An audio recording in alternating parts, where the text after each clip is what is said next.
Good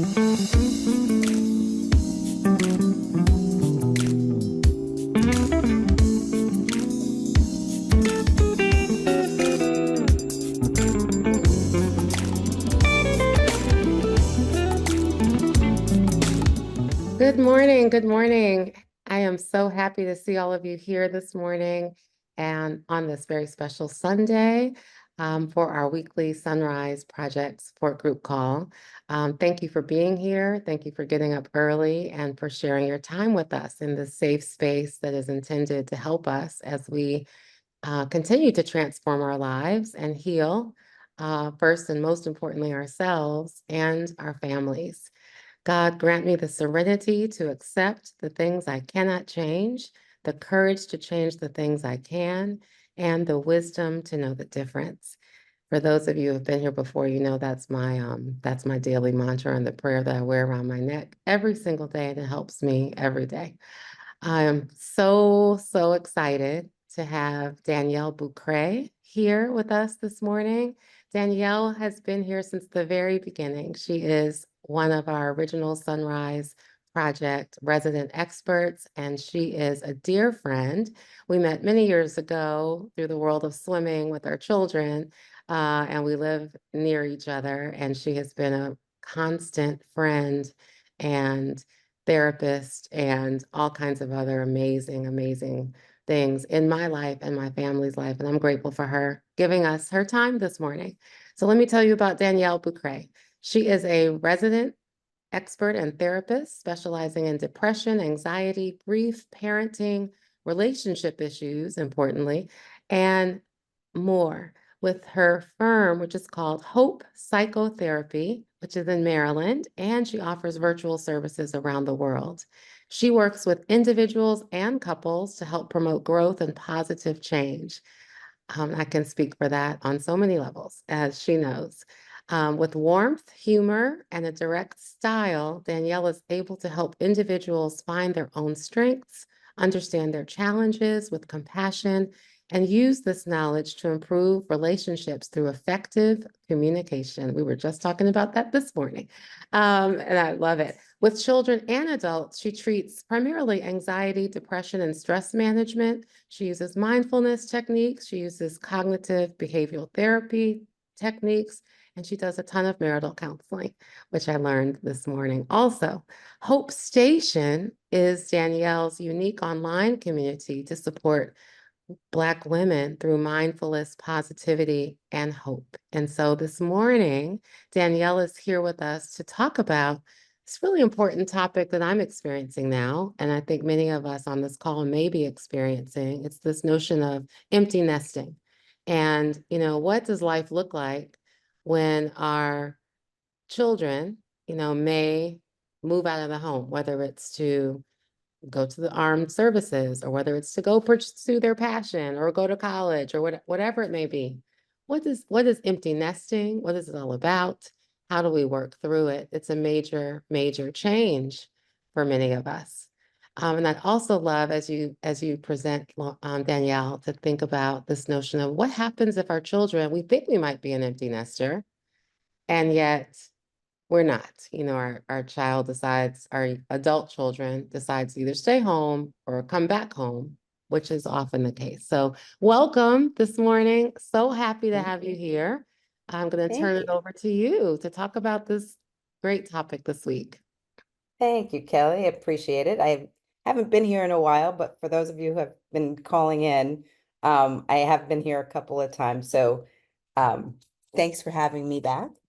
I want to let you know that, for those of you who are in the empty nesting journey, I'm totally here with you, right? I'm a mother of 3. My kids are 25, 23, and 19. He's 19. So I am there. I am an empty nester. I've been an empty nester for a month in terms of like having my nest actually be empty. And I'll tell you how I feel about that in a little bit. But what I've also remembered about myself is I'm a former dancer. Ballet was my thing. And I've always been a gym rat. I love being in the gym.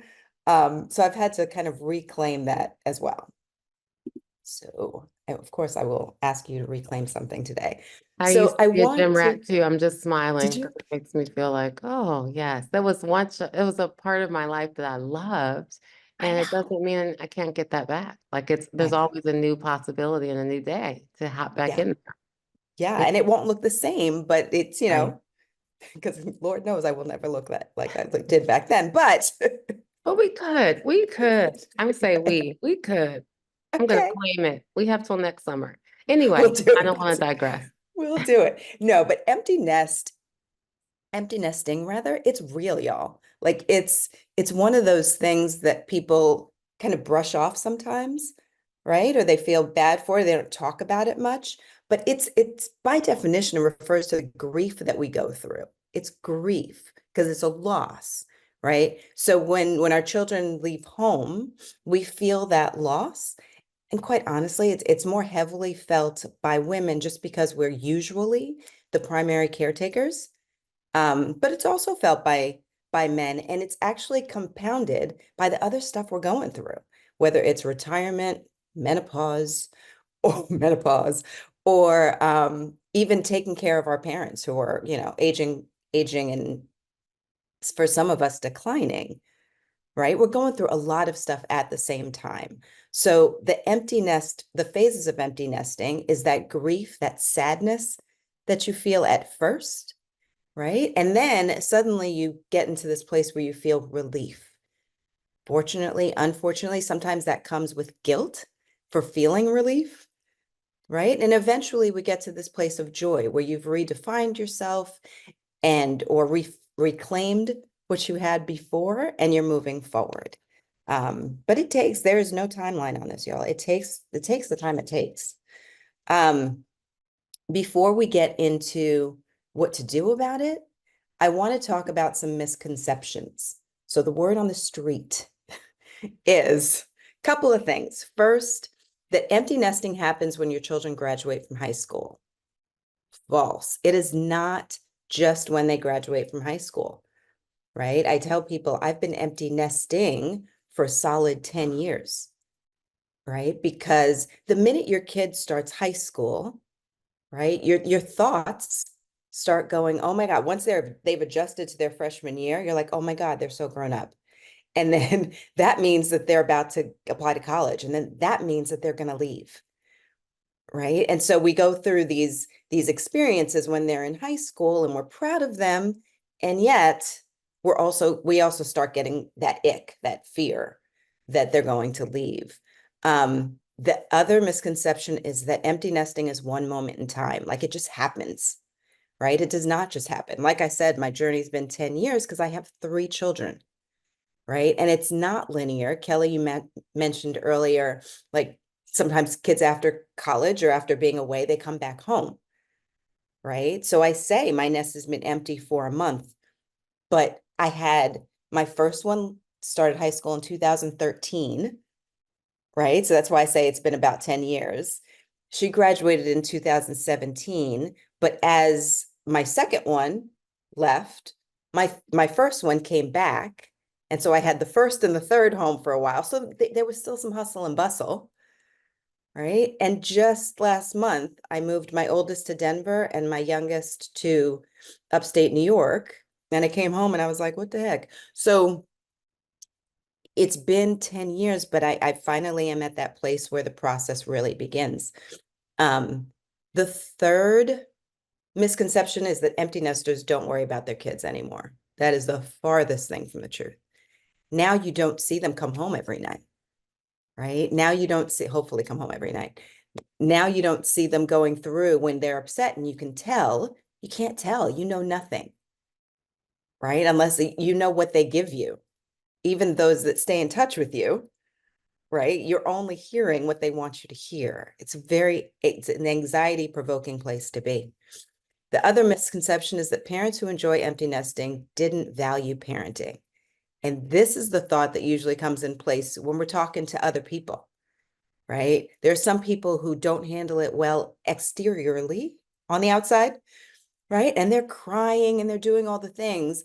And we may start feeling guilty for not being that upset, not being as upset as somebody else, right?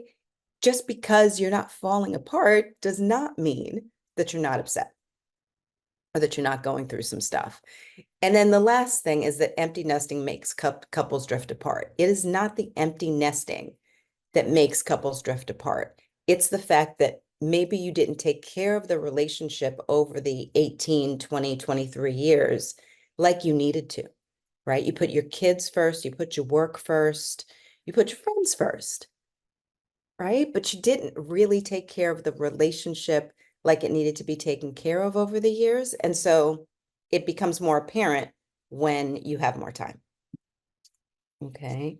Um, I want to say I think to build empty, on that, I yeah, just want to add to that. I think it could yeah, be also to flip it in a positive, and the drifting apart, I think could also be it's like a possibility to say, I didn't really know who I was because of all of, the other because of my choices to focus on my children or to focus yeah, on or to focus yeah. on whatever. And And so I made I've these choices. changed because of those Yeah. things. Yeah. And so it's an opportunity to focus on whatever those choices are, whether it's your relationship or yourself, it could be. And it could Right, be like a really wonderful, positive way to say, you know what? I focused on everybody else for all these years. Now it's time to focus on me. And right, when I focus on me and really what do I want? What do I really want? And if I tell myself the truth, mhm, finally, then by telling the truth, we can discover that that relationship may not be what we really want. It's like almost like expired prescriptions. Sometimes they don't work anymore. It doesn't yeah. mean the bad drug or bad medicine just doesn't work necessarily. So I I love think that I analogy. love this whole makes couples drift apart. For me personally, it's an opportunity, I think, to make me get closer to myself. And the Love that. byproduct of that might be that I'm choosing differently. Yeah, And that's such a absolutely. freeing opportunity. Yeah, yeah. Speaking of Building on what you're freeing, saying. yeah, absolutely. Absolutely. And we do change over time, right? We're growing, Hmm. even if like I think pouring into your children kind of gets a bad rap sometimes. It's not a negative thing, right? It could be very positive and very rewarding for you. And so you find out more about yourself through that process. And sometimes you make different choices once you have more time for you. Um, the positivity of this whole thing, and sometimes people call empty nesting like bird launching instead because they want to give it a more positive perspective than really looking at the empty, right? And while I appreciate that, I think it's also really important to recognize the empty, right? Because now you have an opportunity to fill that empty, right? If you keep on trying to convince yourself that it's full, it's full, it's full, you could be ignoring the fact that there's an opportunity there for you to do differently. Okay. So because and I myself and I in my practice believe highly in the word hope and everything that it means. Um, I the coping strategies that I'm going to talk about today are kind of centered around that. So, okay, sorry. So finding hope in transition is all about the H, the O, the P, and the E. So we're going to start with H. And H is about hobbies and interests. And Kelli mentioned, we were gym rats a long time ago. I don't think anybody who met me in the past 10 years would call me a gym rat, but I swear I so totally was. Um, so we've got to lean into this idea of like, what did you enjoy before you had kids? Right? That doesn't always mean, like for me, it was dance, it was working out, and it was friends. Like that's what filled my life. That doesn't mean that it's prescriptive and I need to go back and do those things over again, right? But it's a really good place to start. right? And then what looks interesting that's new to you? When before I had kids, there were no such thing as podcasts, right? And when I was having kids, I didn't really have the time to listen to a long podcast, but now I have that time. So maybe I want to get into podcasts, right? Maybe I want to try pickleball. I do not want to try pickleball. That's a lie. But maybe some of you want to try pickleball, right? So it's about finding what's old and bringing it back and trying it out, and then trying some new things that you've never tried before, right? Also, I've got to say, like, it's so easy to get all into ourselves when we're going through this because it's sad. I mentioned earlier, like when I came home from dropping Christopher, my youngest, off to college, and I came home, the house was almost eerie.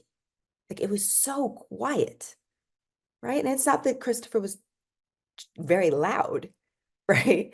But he definitely added some movement into the house, and it was gone. And it made me so, so sad. I'm literally about to tear up right now. It was only a month ago, right? So, but Mhm. instead of getting all into myself and what I was experiencing, it's also really important to lean out, right? Our joy is often found by leaning out. And I don't mean pouring into other people.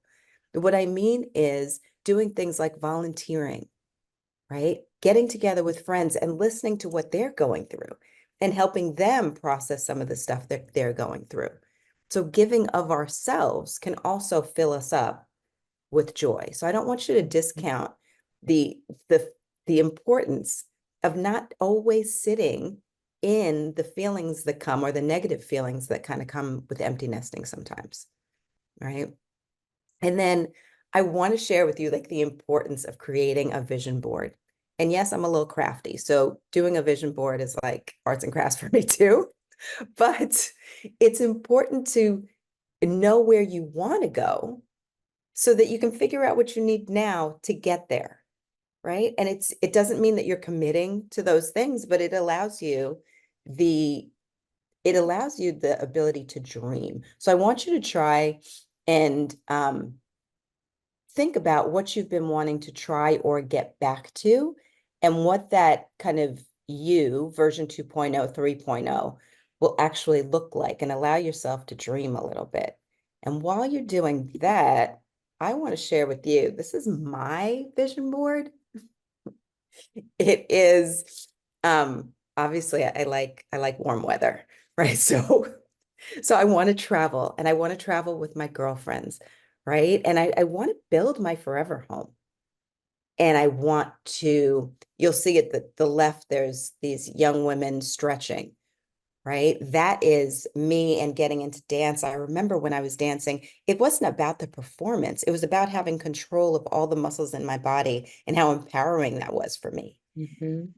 right? So it's very personal, but it's a goal that I want to have. I do not want to be a backup dancer for Beyonce, though that Mhm. would be kind of cool. What I Yeah. want to do is feel that power again in Mhm. my body, because it also shows on the outside, right? It's the thing that gave me so much confidence when I was younger.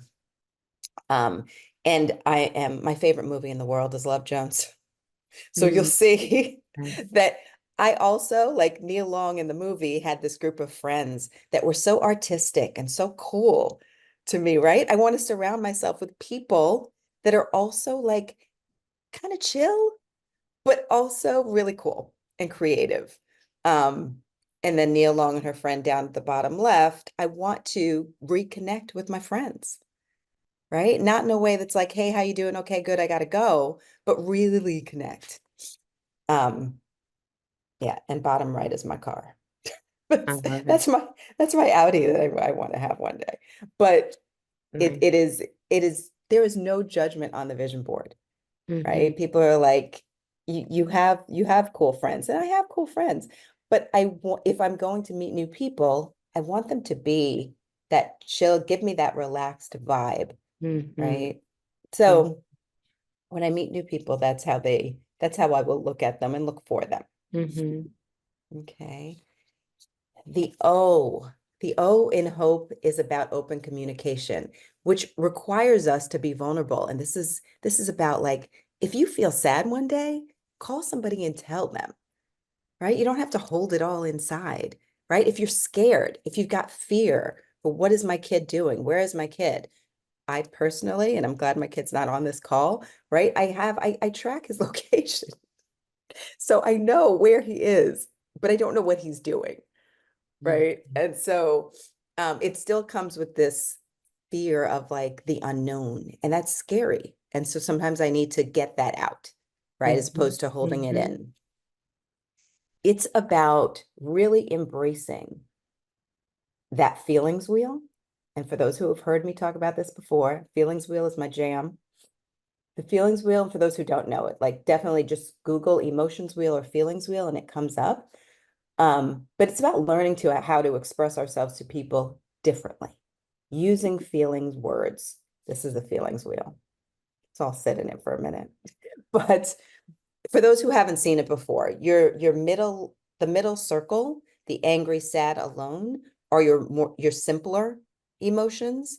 And then the outside ring are your more descriptive ones, right? So last month when I came home and the house was empty and quiet, I felt sad or alone, right? But if I look at the pieces of the pie that are sad and alone and look at the words that are attached to them, I definitely felt discouraged. I definitely felt lonely, Mhm. right? And probably a little bit depressed, right? So when I'm talking to people, it's more than just sad. I'm more than just sad, right? And I'm more than just feeling alone. I feel isolated. I feel abandoned by my kids. And that's a whole conversation, right? But if we leave it at sad, then there isn't that much to talk about, except for I'm sorry you feel sad. Okay, so let's really start talking about the way we're feeling differently.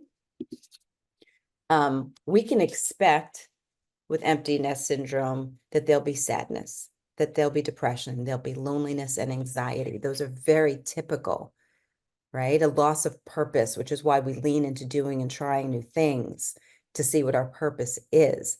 But it's okay that we feel these things, right?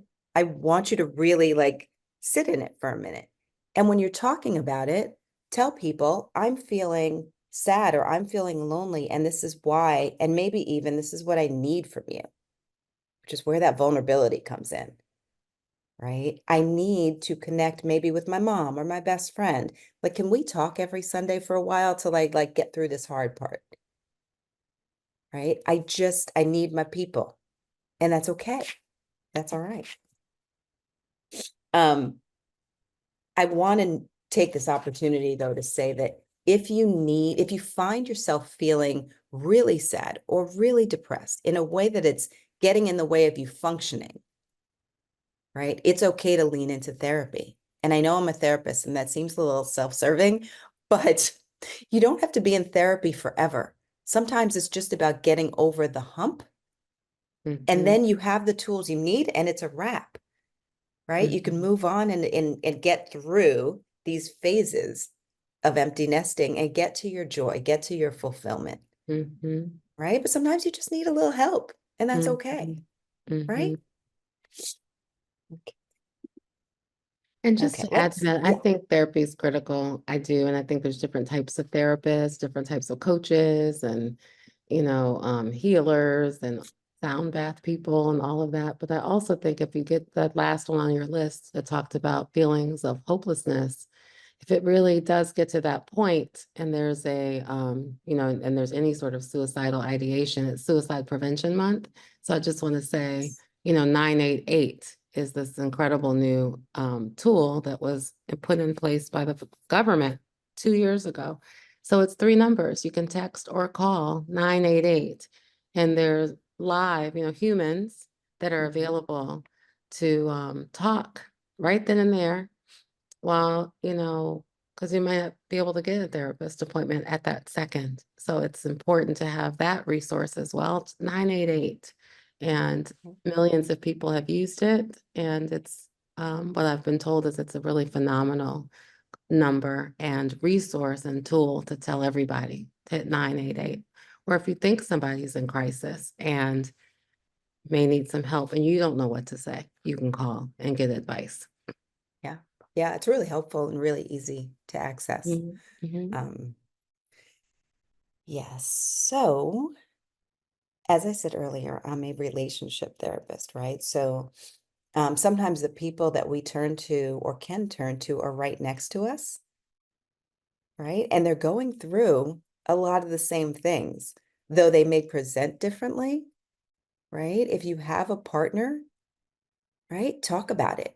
Use those words, use that time, right? So, um, you know, there are there are lots of ways, but there are 6 key ways, right, to change the quality of your relationship with your partner during this time, during this transition, right? And so if you feel some sense of like, I'm alone in this, you're not, right? So whether it's your partner, like a husband or a wife, or it's even a best friend, take the time to have quality communication.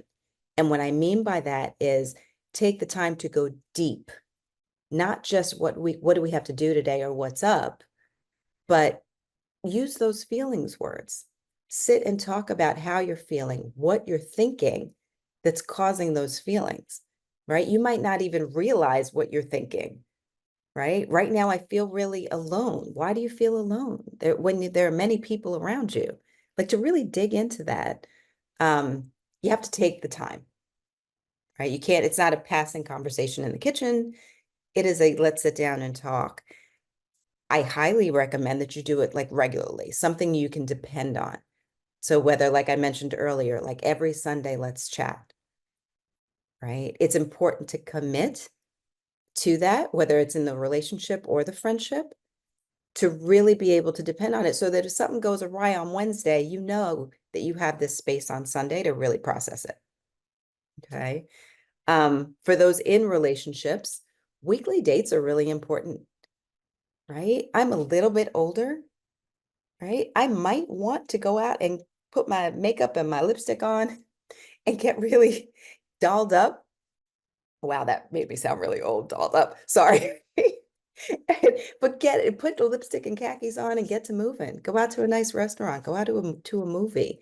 Have fun again, right? You didn't have as much time for it before, and now you have the time. So lean into it. Um, the number 4 is this notion of reunions and partings. And it's not just when you're going on a trip, right? If you're saying hello to somebody or goodbye to somebody, recognize them, see them, have them do it in return. It is so nice to actually be seen, right? And not just with people's eyes, but with people's hearts, right? So pay attention to the way you're saying hello and goodbye, even if you're just going to the store, right? It makes you feel really connected, right? And then there's rituals, right? As when we're growing up with the kids, we have many rituals. Maybe we have family dinner. Maybe we have an annual vacation. Maybe we do things together like family game night, right? It's great, but when the kids are gone, we feel like, okay, now we've lost all our rituals. You don't have to. You can create new rituals or you can keep doing some of the same ones, but decide, like commit to, like, how do we move? How do we groove? Sorry, that was cheesy. I needed a rhyme. But it's important to like create this new sense of existence, right, in your life. And then the last thing is appreciation and admiration, right? I have some of my couples work through during their weekly chats, work through actually expressing, like this week, I appreciated that you did X, Y, and Z. And then the other person does it. So not only are you giving appreciation and admiration, but you're receiving it, right? Which makes us all feel good and seen for everything that we do, right? So those are the 6 things. If nothing else, do the 6 things. There are many other things that you can commit to, but these are really important. And I would say, just a question, I guess, or a comment, maybe it's a comment, you know, for those of us that are single and, the relationship is learning to be with self again, you know what I mean? Especially if it's a newly single situation. Um, and so as I was looking at those 6 pieces, I was Mhm. thinking, dates with myself, like walking down the street and going to a restaurant is new and it's wonderful and it's peaceful. Or weekly chats could be journaling or Yes, just walking down the street, walking your around. own rituals. I think that would be just something I would love to build there because while many are in relationships, I think our relationship with self and that chart is so perfect for that. All of those pieces we can do with ourselves. Absolutely. Hmm. Absolutely. Yeah. Yeah. And when you say um, our relationship with ourselves, I Hmm. so look at number 6 on this chart, which is Yes. appreciation and admiration for who I am. Yes. Like, I often say this is my 4.0, right? Mhm. I had my original Danielle, and then I had Yes. the newlywed or married Danielle, I Yes. guess. And then I had the career changer, and now this is a whole new version, Yes. And right? how And I present fabulous. differently. It's, yeah. It's Every a good version thing. is perfectly divinely ordered. And so I love the slide as it relates to, self. Yeah. Yeah. Yeah. Hmm. Love it. Love it. Okay, let's get to the P. Parenting evolved. And this is a tough one because it's hard to really think about. This is another version of letting a little bit go, right? But as parents, y'all, we all know how to do hard things. I want you to be confident and sit in that for a little while. When things get really hard, right? We've done it before. Think back 1 year ago, 5 years ago, 10 years ago, right? We've done hard things with our kids for our kids, right? So this is not new. We've been preparing for this game for almost 20 years.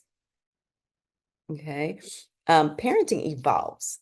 So if you remember when you had babies, right? Your job as a parent was different than it is now, but you're still totally a parent, right? We go from nurturer to mentor. We go from taking control to giving guidance, right? But it doesn't happen overnight, does it? So we've been we're groomed to do this stuff. Our parenting has to shift. And so there's kind of a taboo of when we're parents, can we be friends with our kids? When they're teenagers?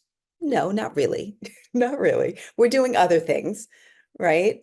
But now, dangerously, we're getting closer to that time where friendship with our children is actually a whole thing, right? We started off when they were babies as their protectors and their teachers of all the things and the setter of boundaries with the kids, telling them, how to cross the street, not to touch the stove, all the things, right? And then we're like, wow, they started school. So now they're in school with other human beings, and we've got to be their educators, their coach, their supporters during some of the tough times, right? And and then come the teenage years, right? We've survived them. They were not easy, right? But that's where the unexpected comes in, where our kids are clamoring for their independence and their agency, and we're trying to like be a little resistant because we're not sure they're ready. But then we realize they're ready, and we can be their mentor or their advisor, right? And then they graduate from high school. Time has gone by so fast. We're looking at all the pictures of when they were babies because we're like trying to hold on to what we remember. I literally did that a couple of weeks ago. Now my baby is gone. And yes, your baby is gone, but now they're whole people. And you can be proud of the people that they are. They don't have to be perfect for us to be proud, right? They can, even in the times when they're broken, we can be proud of who they have become, right? And our role in that, right? I still sit in amazement of the fact that my kids are out of the house and grown-ups, and like I had their heart and their kidneys and their everything grew inside of me. That's amazing, y'all. Right? So, and here I go with the tears again. I'm telling you, the emotions come. when you least expect it. It is okay. But thank you. Um, Once they hit 18, like from that 18 to 25 or 30 even, um, we take a step back and we really are becoming consultants, right? That doesn't mean that we're not afraid of what's going on when we're not around, right? But they have agency, and we need to encourage self-reliance, right? Again, it is different for everybody. And Kelly, you mentioned it earlier, what do we do, or how can we operate as a consultant still, because that's appropriate, when our kids are having trouble and they don't launch the way we had expected them to launch, right? And I say, as we had expected them to launch, because it doesn't have to look the same for everybody, this launching thing, right? There is no magic number age when they need to be fully independent, right? I share a story sometimes of my oldest who graduated college, and I thought she was launching. She had a full-time job. She had done the things. It was in her field. And 2 years later, she's burnt out in my basement, under the covers, talking about I can't go to work anymore. It's like, you launched. Like, I was done with you.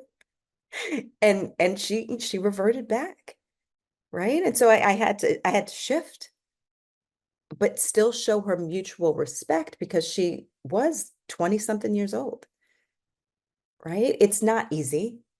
It's not linear, right? But it does happen. We're moving forward even when life happens, even when the unexpected happens. Um, we're still moving forward in this parenting phase, if you will. Okay. It is possible for us to be friends with those people, right? Because think about it, you do support your friends when they're going through hard things, right? Okay. All right. I want to move on, and I'm sure there'll be some questions about the P, because the P is a big one. Parenting evolved. It is a big one. But I want to move on to the E before we kind of wrap up, and that is expanding your social connections, right? If you think about it, most of us made friends as adults first with people that we worked with, right? Maybe in our jobs. Then we had children or got married first, and then we got more friends based on our partners' friends. And then when our kids went to school, we made friends with their friends' parents, right? And then when they started sports or activities, more friends, right? Now we have this big community, but so much is based on what we're actually doing. And we don't really think about who it is we want in our circle. We think of the people that are around us when we're doing what we're doing. Now our kids aren't there, right? And we experience some loss in friendships because we're no longer doing the same things, right? Kelly and I were in the swim world. Now we're no longer at swim meets every couple of weekends, right? We don't see those people. And if we want to see those people, it has to be really intentional, right? Which can sometimes be uncomfortable, right? So I say, don't get freaked out by the discomfort. I mean, it's uncomfortable to meet new people, right? And say, hi, my name is, how are you? Right? And then the other thing is what's old is new again. Reconnecting with old friends can be a huge gift, right? Because like we said before, we've evolved. They've evolved as people. We're not the same people we were when we were friends in our 20s. Right? So can we recreate something, or do we need to let it go? Right? And that's just another loss. But it can also be gain. Right? We need to start being open-minded about classes we want to take, things we want to get into, right? But those also come with communities of people, of like-minded people. Great opportunity. Say, hi, my name is Danielle, right? Or you should probably use your name. I'm kidding.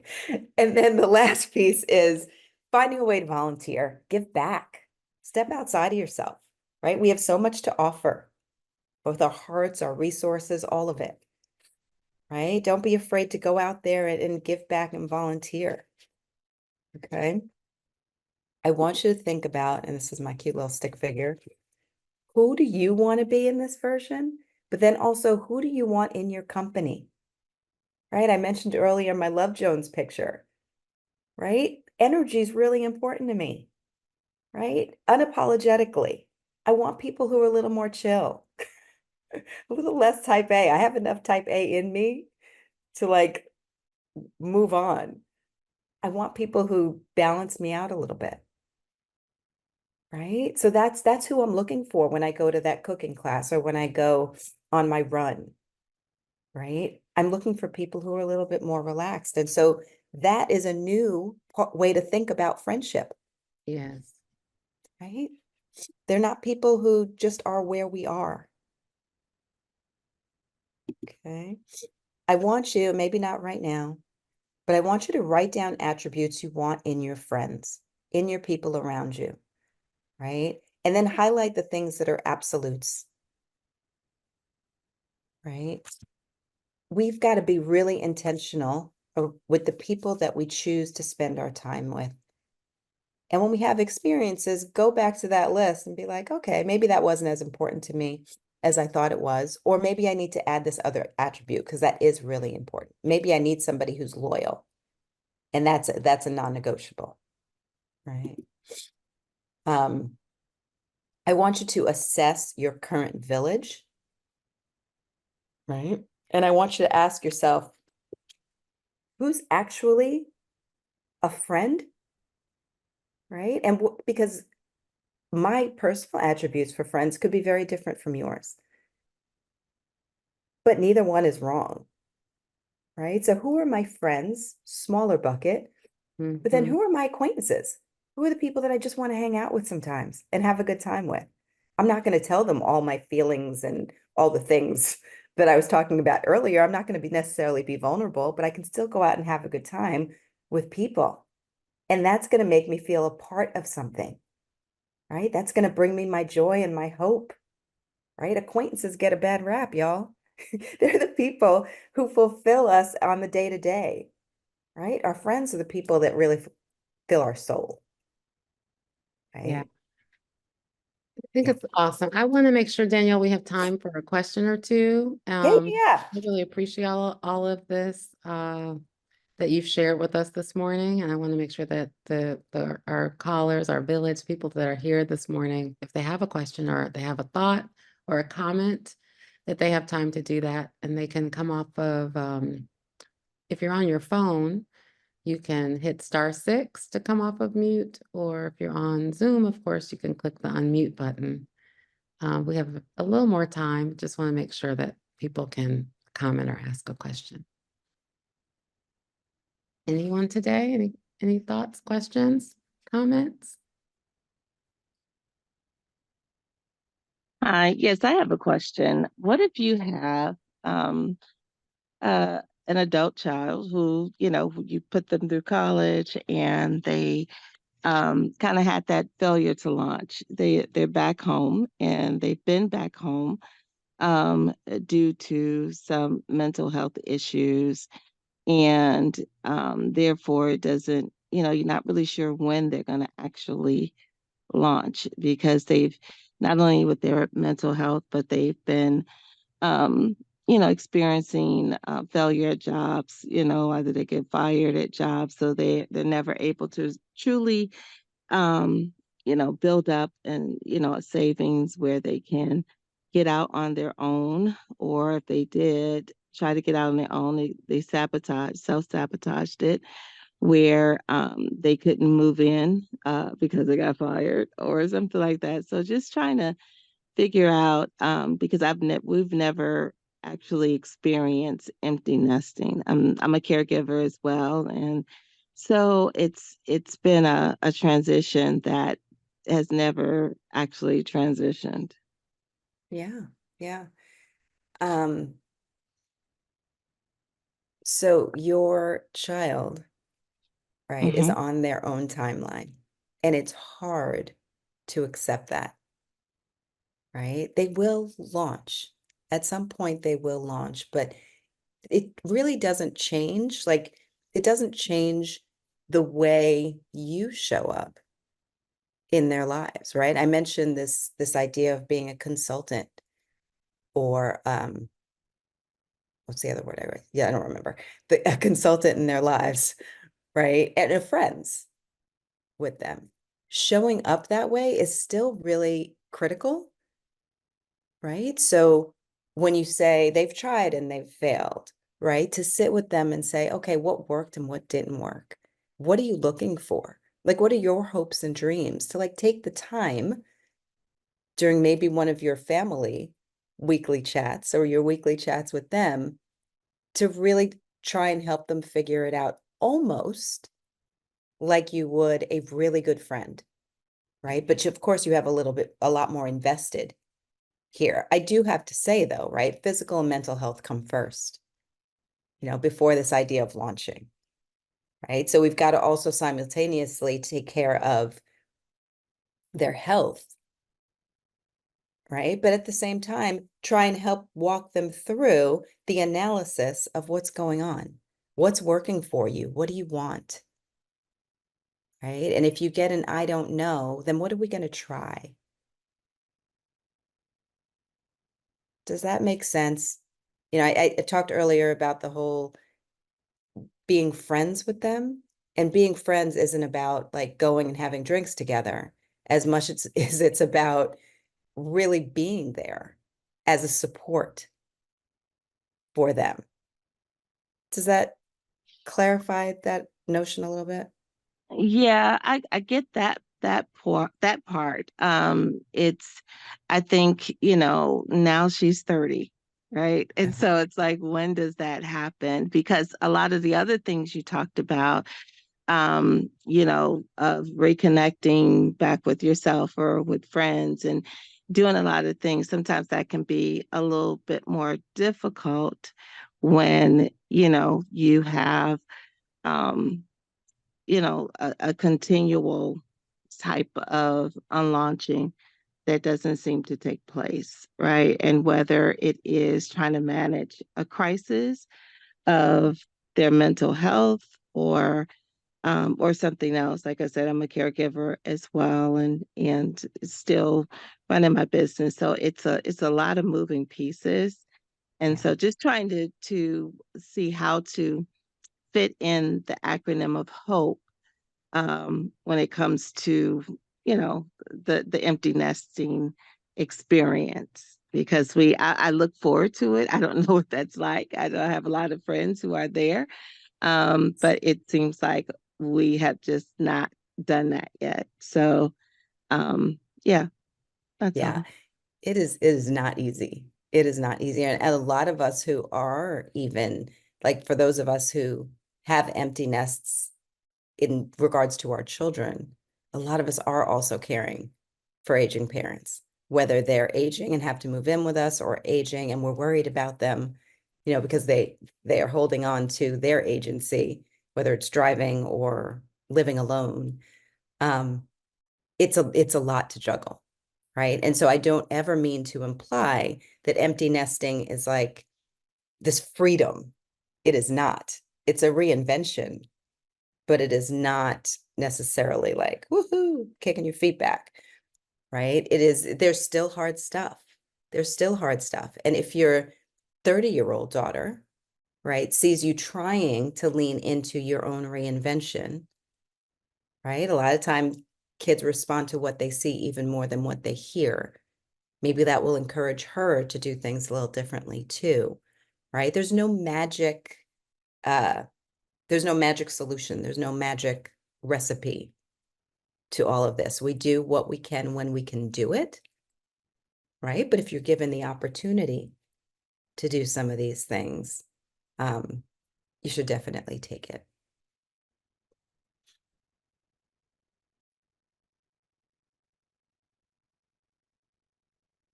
Anybody else? I want to talk a little bit about the actual transition, right? Sometimes we have to handhold and guide a little bit more than others, and that's okay, right? A perfect example of me doing that just recently is when my son has ADHD pretty badly. So when he went to college, right, I saw him struggling with the accommodations, right, in terms of asking for the help that he needed. So when we moved him in, I actually walked with him to the accommodations office, introduced him to the people in the office and said, oh yeah, he'll be back, right? To take away that barrier that I knew he had of like, I don't want to say embarrassment, but a little bit like, I'm not sure if I really want to do this. I nudged a little bit, right? It's okay to nudge. It's okay, right? And because that's what he needed, that's what I stepped in and did, right? It doesn't mean that I'm not empty nesting. It doesn't mean I'm not letting go. I'm just setting up for success and then allowing him to take that agency. So it doesn't look the same for everybody, but you know where you're needed. And I'm hoping you're able to step back when you're not, for you and for them.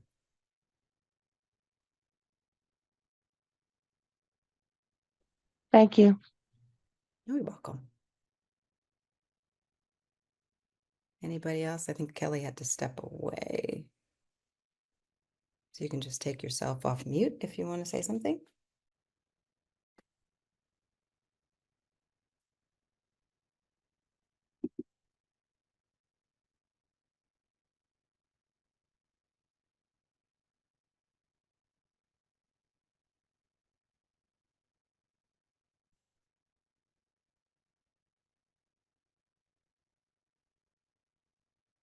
Hey Danielle, this is Kimberly Halsey. You won't remember me, but our daughters swam together. My daughter's much younger than yours. She's a high school senior. I simply want to, Congratulations. appreciate all that you shared, but I particularly like, and this is a small thing, but sometimes it's those small things that really make a difference. Oftentimes, when I ask her questions about things and they're probably too big for her to answer, I get the I don't know. And I love that now I have this tool where I can say, well, if you don't know, what are you going to try? Because that keeps the forward thinking and the forward motion. Doesn't really give pressure, but it does give that nudge that you talked about. So simply wanted to say thank you for that tactic. I always get something, a little nugget, out of each of these calls, and this is one of them, and I appreciate that. Thanks, Kim. And I do remember you. I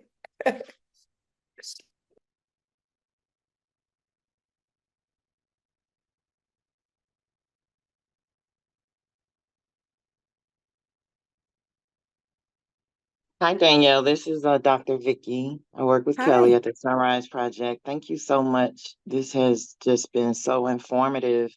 And what I love are the actionable takeaways. I am an empty nester, and it took me some time to really adjust. And so I love that you said it's an opportunity for us to reinvent ourselves. Mhm. My daughter is 30 and pops in seemingly every time I go to the grocery store or it's time for her to wash clothes at her place, so that connection is still there, but this is so powerful and informative and really appreciative, of all that you have shared here today. Thank So you. I wanted to just ask if there were any more questions or comments before we ask Danielle to close and then we end the call with prayer. I actually have one more thing to add. I put up on the board the QR code to my newsletter. I encourage everybody to get it. It comes out twice a month. So sign up for it. And especially because in the new year, I'm holding a 90-day 12 session support group for empty nesters in particular. So, and I'll announce the specifics in my newsletter. So if you are interested, please sign up.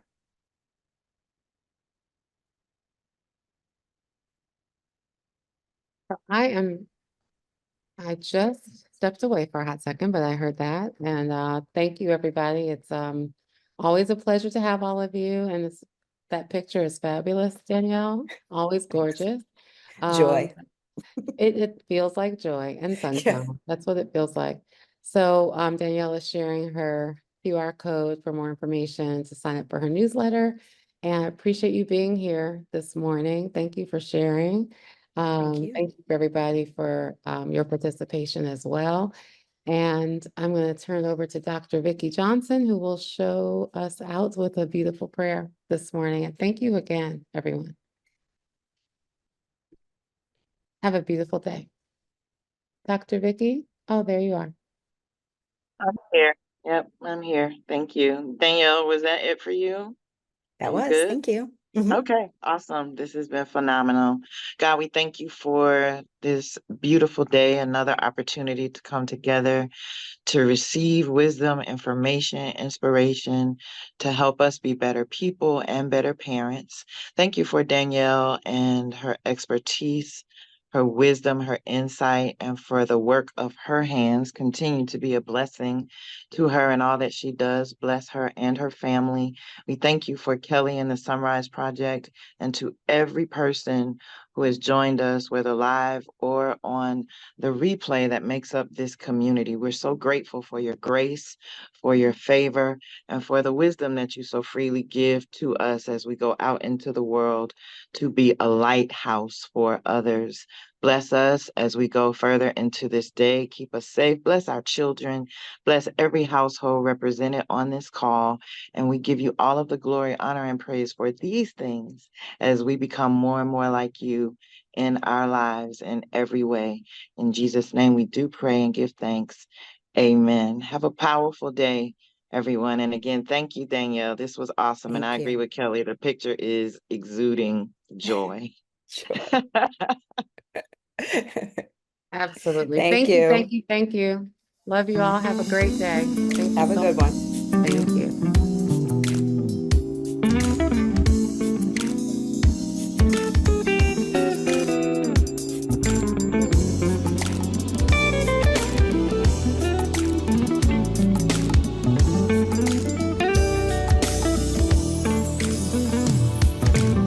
Woke up this morning, sun was shining. Looked out my window, saw my good day coming. It's been some time since my good day's been on my mind. I hope it's here to stay. I don't need another yesterday. My good day helps me sing a different song. My good day brought that job that took so long. My good day blessed me with good friends and family. I hope you get your good day today. Don't stop believing something good is coming. You got that vision, work it in with passion. And soon one day what you need is gonna come your way. When it comes, be ready for the thing that makes you happy. My good day helps me sing a different song. My good day brought the job that took so long. My good day is here with good friends and family. I hope you get your good day